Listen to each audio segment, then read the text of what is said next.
sur la Shrita, c'est lié à deux phénomènes. Le premier phénomène, c'est la montée en puissance des organisations de défense des animaux. Et d'un autre côté, il y a également la montée des partis populistes.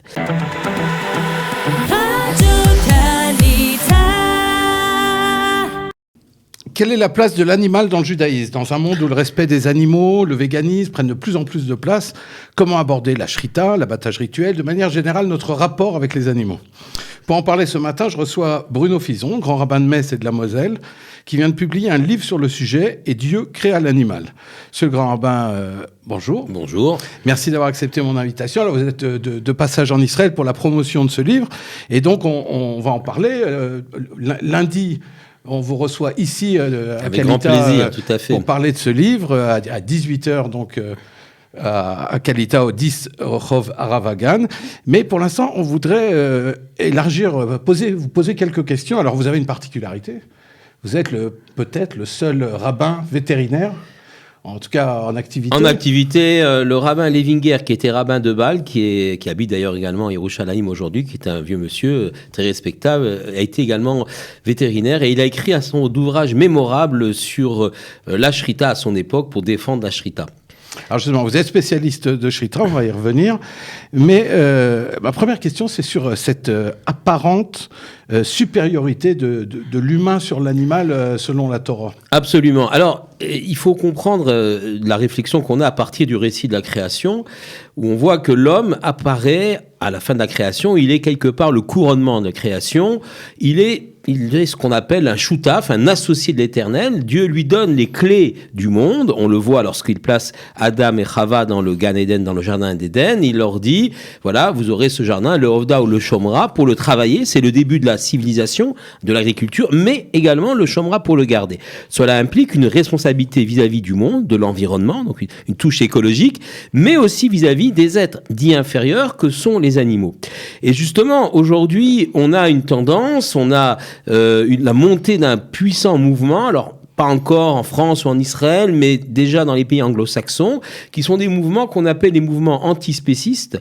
Alors, le mot antispéciste est basé sur le mot antiraciste, c'est-à-dire que nous sommes tous antiracistes, bien sûr, bien évidemment, mais les spécistes, c'est vous et moi, ceux qui consommons de la viande, utilisons de la laine, enfin, exploitons les animaux, et placer l'animal au même rang que l'homme fait de nous des spécistes, et eux luttent contre cela, ce sont des antispécistes, et c'est d'ailleurs, les arguments qu'ils utilisent sont parfois extrêmement gênants, puisqu'ils utilisent des images de l'histoire comme l'esclavage des populations africaines ou la Shoah, comparant les camions amenant les animaux à l'abattoir, malheureusement, aux trains amenant les déportés à Auschwitz. Donc c'est insupportable, vous le comprenez. Mais tout ça vient d'une sorte de perversion, plaçant l'homme et l'animal au même niveau. Alors le judaïsme, lui, il a trouvé un point d'équilibre. Puisque l'homme est le couronnement de la création, il a donc une dominance vis-à-vis des animaux, mais il a également une responsabilité vis-à-vis du monde animal. Ça se traduit par les lois du Tsahar Balechaim, l'interdiction de faire souffrir un animal en vain, diverses, on va pas faire toute la conférence aujourd'hui, mais par exemple, d'infliger toute souffrance que ce soit à un animal, l'interdiction de la chasse, par exemple, ou la tauromachie.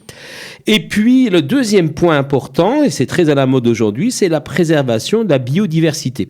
Le premier qui l'a préservé, c'est bien Noach. En faisant rentrer les animaux dans l'arche, il a préservé la biodiversité. Mais aujourd'hui, il y a une volonté de transmettre ce monde si extraordinaire qu'Akadosh Baruch Hu, que l'Éternel nous a donné, de le transmettre à nos enfants. La preuve, il existe des bénédictions, des brachot, lorsqu'on voit de très beaux phénomènes de la nature, et en particulier également des animaux extraordinaires. Alors, chaque espèce animale a sa place dans la création. Pourtant, judaïsme, il y a les sacrifices, il y a une utilisation des animaux pour le sacrifice divin. Qu'est-ce qu'on peut comprendre justement de la place de l'animal ? C'est une question très large. Est-ce que toutes les espèces ont leur place ? Est-ce qu'il y a des espèces, vous avez parlé de Tsar Balechaim, est-ce qu'il y a des espèces auxquelles on doit faire plus attention qu'à d'autres ? Oui, probablement. Alors, toutes les espèces ont leur place. Le principe même, c'est qu'il n'y a pas de choses superflues dans la création. Elles peuvent être considérées comme superflues par l'homme, voire gênantes, par moustiques ou différents parasites. Mais en réalité, si l'Éternel a voulu créer ce monde ainsi, c'est un gigantesque puzzle, un équilibre extrêmement délicat. On le voit d'ailleurs dans les interactions entre les plantes et les animaux, les fleurs qui sont parfaitement adaptées à tel ou tel type d'insectes pour venir les polliniser. Donc il y a une intelligence extraordinaire de la création. Et toute disparition d'espèces animales ou végétale est comme un coup de canif dans ce monde que l'Éternel nous a confié. Alors, oui, tous les animaux, évidemment, sont utiles, tous les animaux ont leur place. Évidemment, il y a des animaux qui sont plus ou moins évolués. Et ça nous amène d'ailleurs, c'est intéressant, à cette réflexion sur l'intelligence de l'animal et l'intelligence humaine. C'était quand même un grand sujet. Où fait-on la différence ? Justement, ces mouvements animalistes prétendent qu'il n'y a plus de barrière entre l'homme et l'animal. Ce en quoi le judaïsme s'oppose de façon extrêmement forte. Si nous pouvons admettre, même d'ailleurs aujourd'hui, que les espèces animales sont nées et ont évolué les unes des autres, le darwinisme ne pose pas vraiment de problème. Pour nous, la réalité humaine, c'est quelque chose d'autre. On est dans une autre dimension. Ça n'en dehors pas moins que l'homme doit être responsable des créatures inférieures. Les civilisations, les sociétés qui prônent une sorte d'égalitarisme entre l'homme et l'animal sont des sociétés qui veulent retourner à une certaine forme de paganisme. On l'a vu dans l'histoire. Alors c'est intéressant parce que quand on voit la façon dont les nazis ont utilisé les théories de Darwin ou du néo-darwinisme jusqu'à comprendre et voir dans les sociétés humaines la même chose que dans les sociétés animales, c'est-à-dire la lutte pour la vie, le fort domine le faible, les races supérieures, les races inférieures, on en frémit quand on voit cela et on se dit, effectivement, ceux qui veulent placer l'homme et l'animal nous mènent vers quelle société ? Une société extrêmement dangereuse. Néanmoins, la place des animaux dans la Torah, c'est aussi celle qui est à l'époque, sacrifice au temple. On a l'impression d'une certaine... un manque de considération envers les animaux. Alors, le problème des corbanotes, des sacrifices, est extrêmement difficile. J'avoue qu'effectivement, c'est une réflexion qui est très complexe. Alors, certains diront que justement, l'animal qui va être sacrifié, comme dans l'histoire d'Eliyahu Hanavi, le prophète Élie, le bœuf qui souhaite être celui qui va être choisi par Élie, il y a cette idée de sublimation, d'élévation des éléments de la nature. Il y a le minéral avec le sel, il y a le végétal avec l'offrande de farine, l'animal, tout ceci est rassemblé par l'homme qui offre à l'Éternel une sorte d'ensemble d'échantillons du monde dans une sorte de volonté d'élévation. Alors évidemment, vous allez me dire, l'animal ne lui a pas demandé son avis pour être sacrifié, c'est clair, on ne lui a même pas demandé son avis si on veut le manger. Mais dans la mesure où effectivement l'homme a le droit de prélever dans la nature ce dont il a besoin, sans excès et sans destruction, on peut considérer que prélever pour se nourrir est un droit humain, mais également pour rendre louange à l'Éternel, parce qu'on sait que les sacrifices, c'est extrêmement complexe, mais ça a un impact, d'ailleurs comme toutes les mitzvot, mais particulièrement à l'époque, ça avait un impact dans le lien que Dieu avait avec son peuple. C'était une sorte de ciment entre Am Israël, le peuple d'Israël, et Akadosh Baruch Hu. Donc il y a aussi une utilité du sacrifice. Alors évidemment, encore une fois, c'est une sorte d'équilibre qu'il faut trouver entre respect des animaux et de la nature et nécessité pour l'homme de prélever une partie de ces animaux. Certains rabbinim, notamment le Rav Avraham Yitzhak Cohen-Cook, évoquaient un monde idéal, un monde où on ne mangerait pas de viande. Qu'en est-il aujourd'hui et quelle est la position de la Torah ? Alors tout à fait, il a parfaitement raison, puisque le projet initial de la création, Adam et Chava, étaient totalement végétariens. Et c'est seulement après le déluge que il a été autorisé à Noach et à ses descendants de consommer de la viande pour la première fois. Il avait amené dans l'arche ce qu'il faut d'ailleurs comme animaux purs. Et alors on se pose la question d'ailleurs pourquoi il y a eu ce basculement du régime végétarien à un régime non pas carné mais omnivore. Le Rambam Maïmonide dit c'est très pragmatique, toujours le Rambam dit c'est normal, puisque finalement Noach a sauvé les espèces animales, il a sauvé la biodiversité, maintenant il a le droit de prélever sur cette biodiversité, on va pas lui faire ce reproche-là, lui qui a sauvé tout le règne animal, on va pas lui faire le reproche de prélever ce qui est nécessaire, on va lui accorder ce privilège. Un autre grand commentateur, Ibn Ezra, nous propose quelque chose de tout à fait passionnant. Il nous dit, regardez, La problématique était la suivante à l'époque antédiluvienne, comme on dit, avant le déluge, la génération du Maboul du déluge. Il n'y avait pas de différence entre l'homme et l'animal, puisque l'homme n'était pas carnivore, il était strictement végétarien. Un peu aujourd'hui, c'était que nous proposent les antispécistes. Et bien, cet animal mis au niveau de l'homme a fait dériver lentement l'humanité vers une sorte de confusion dans les mœurs, une sorte de bestialité qui a perverti cette génération. En permettant aux êtres humains de manger de la viande, on va à nouveau rétablir un équilibre, une hiérarchie, plutôt, entre l'homme et l'animal, et revenir à quelque chose de plus sain, c'est-à-dire qu'un homme couronnement de la création, un animal qui lui est inférieur, mais qui doit être respecté. Donc le Rav Kook, très naturellement, on nous dit l'idéal est bien de retourner à cette époque si extraordinaire. Et lui-même, il a écrit donc un ouvrage très connu, Chazon Hatzimchonut, la vision du régime végétarien. Mais pour lui, le temps n'est pas encore venu d'être strictement végétarien, même si lui-même il vivait un régime végétarien. Ce temps n'est pas encore venu car le temps de la justice dans l'humanité, le temps de la souffrance de l'humanité n'est pas aboli. Donc il y a des priorités. Occupons-nous d'abord des êtres humains et ensuite des animaux. Et pour cela, il s'autorisait le Shabbat à consommer un peu de volaille pour dire, voilà, je suis pour le régime végétarien dans l'avenir, mais pas maintenant, le temps n'est pas venu. Comme un idéal, une société idéale, exactement, mais qui n'est pas actuelle. Exactement. Quelle est la place des animaux de compagnie dans le judaïsme? On sait que dans le monde orthodoxe, les gens ont beaucoup de mal à avoir des chiens. Je vais vous raconter dans le livre qu'à Elad, une ville orthodoxe en Israël, c'est interdit d'avoir, enfin en tout cas, les rabbinim se sont opposés de manière très virulente à ce que les gens aient des chiens. Alors qu'en est-il des chiens, des chats, des chevaux? Alors, la problématique est la suivante. Dans la halakha par rapport aux chiens, il y a une halakha qui interdit de posséder kelevra, un chien méchant, c'est-à-dire un chien qui aurait été excité, un chien qui aurait été dressé pour attaquer, pour défendre, etc. Mais cela n'interdit en rien de posséder un animal, même si certains rabbins disent que c'est un peu inutile, on devrait utiliser son argent pour autre chose, etc. Sauf que il faut bien comprendre aussi le vécu du Ham Israël, du peuple juif dans la diaspora pendant plus de 2000 ans d'exil. Lorsqu'on est plutôt inférieur dans les sociétés, parfois traqué, un chien est bien encombrant et c'est pas vraiment la priorité.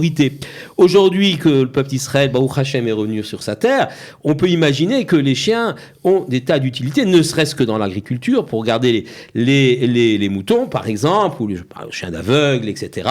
Et également tout le rôle aujourd'hui de plus en plus important des animaux dans les thérapies, des enfants autistes ou autres.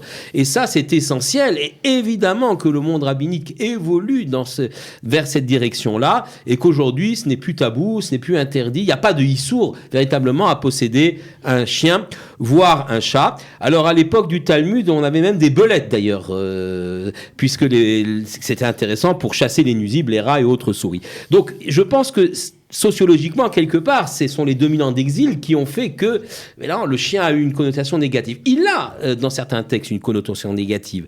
On le voit dans certains différents textes, mais dans d'autres, il a une connotation positive, et on voit des textes du Talmud contradictoires, les uns louant le chien, et d'autres lui conférant un statut assez médiocre, comparant, on peut pas, par exemple, utiliser l'argent de la vente d'un chien comme l'argent de la prostitution pour acheter un sacrifice, un korban, pour l'amener au temple de Jérusalem. Donc voilà, c'est divers et varié, une position qui n'est pas tranchée tout à fait, mais pas d'interdiction véritablement à avoir un animal de compagnie, surtout si cet animal de compagnie a un effet positif, un effet psychologiquement positif. On pense aux personnes âgées, aux personnes isolées, aux enfants autistes ou autres.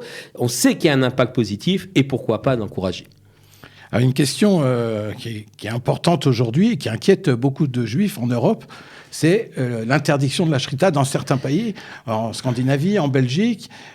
Qu'en est-il de l'avenir? Vous êtes très impliqué dans ces affaires au niveau européen. Alors expliquez-nous quelle est la situation et est-ce qu'on doit craindre pour l'avenir? Oui, alors effectivement la situation n'est pas très brillante. On a de plus en plus d'attaques. Alors c'est lié, sur la shrita, c'est lié à deux phénomènes. Le premier phénomène, c'est la montée en puissance des organisations de défense des animaux, des partis animalistes. Donc tout cela fait que dans l'opinion publique, la défense des animaux a beaucoup plus d'impact qu'elle ne l'avait il y a 10 ou 15 ans. Donc ça, c'est un premier facteur. Les organisations de défense des animaux sont très riches, très puissantes, avec des lobbies puissants, notamment au Parlement européen. On a parlé de la Belgique, ils sont extrêmement puissants en Belgique, d'ailleurs beaucoup plus qu'en France, en Grande-Bretagne, en Scandinavie, mais là-bas, c'est déjà interdit. Et d'un autre côté, il y a également la montée des partis populistes. Or, les partis populistes, leur cible de choix, ce sont les musulmans, qui sont, comme nous le savons, très très nombreux en Europe. Et ils pensent, à tort à mon avis, mais ils pensent que combattre l'islam, c'est aussi combattre les pratiques de l'islam, et donc d'interdire l'abattage halal. Et nous serions, nous, un dégât collatéral. Alors, il y a peut-être des arrière-pensées antisémites aussi derrière. Mais enfin, ils veulent pas le dire. D'ailleurs, c'est très, très intéressant. Je suis allé récemment au Parlement bruxellois. Alors, si on a un peu de temps, on peut expliquer la situation en Belgique. La Belgique, c'est un pays fédéral. Il y a 3 régions. Et 2 régions sur 3 ont interdit l'abattage rituel. Sans étourdissement préalable, on va expliquer ce que c'est, mais c'est les Flandres et la Wallonie. Il reste Bruxelles-Capitale qui est au centre. Alors c'est pas si anodin que ça parce qu'il y a un grand abattoir là-bas. Et je suis allé au Parlement bruxellois à l'invitation du consistoire des Juifs de Belgique pour porter des arguments plutôt scientifiques pour défendre le fait que la shrita ne fait pas plus souffrir, peut-être parfois moins, que les abattages dits conventionnels.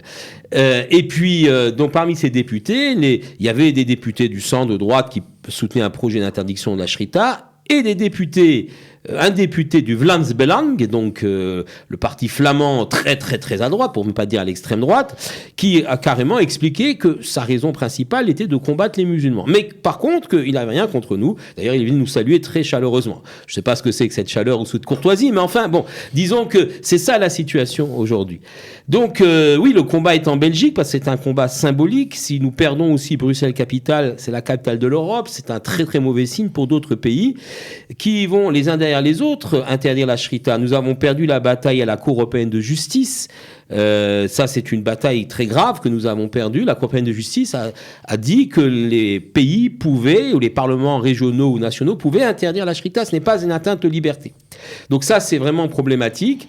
D'autres pays en Europe ont suivi. Donc on a parlé du Danemark, de la Grèce.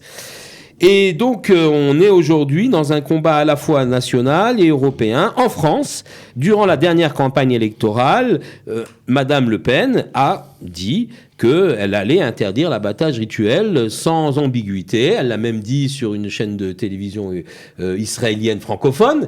Et son numéro 1, Jordan Bardella, a même estimé qu'il fallait interdire l'importation de viande cachère. Ouais. Voilà, ce qui est compliqué du point de vue des traités européens et ce qui ne se fait ni en Belgique, ni même en Suisse. En Suisse, c'est limité, mais en Belgique, on peut importer autant de viande cachère qu'on veut. Donc voilà, grande préoccupation pour ce combat dans l'avenir. Je vous remercie beaucoup, M. Grand-Rabbin, d'avoir participé à cette émission. Alors, pour les auditeurs, si vous avez plus de questions, il faut lire le livre.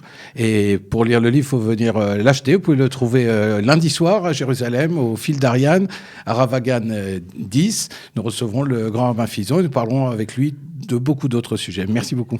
Merci, c'est bien.